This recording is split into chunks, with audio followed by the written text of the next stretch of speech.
Hey everyone, welcome back to Smart 4 Home.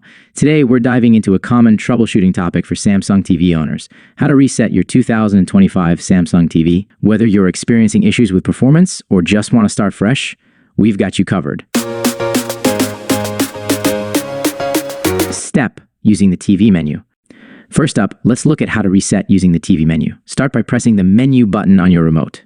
You'll see options like Reset System, Reset Smart Hub, or Factory Data Reset. Choose the option that suits your needs and confirm your choice. Your TV will restart and reset to its original factory settings. Step 2. Using SmartThings app. If you prefer using your smartphone, you can also reset your Samsung TV through the SmartThings app. Open the SmartThings app, find your TV in the device list, and tap on it.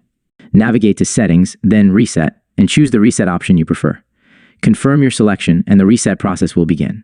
Step 3. Manual reset. Last resort.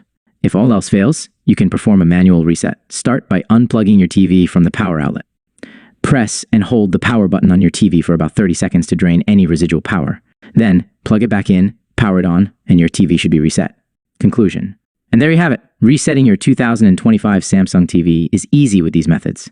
Whether it's through the menu, SmartThings app, or a manual reset, you've got options to keep your TV running smoothly. If you found this video helpful, don't forget to give it a thumbs up and subscribe to our channel for more tech tips and tutorials. Thanks for watching, and see you next time.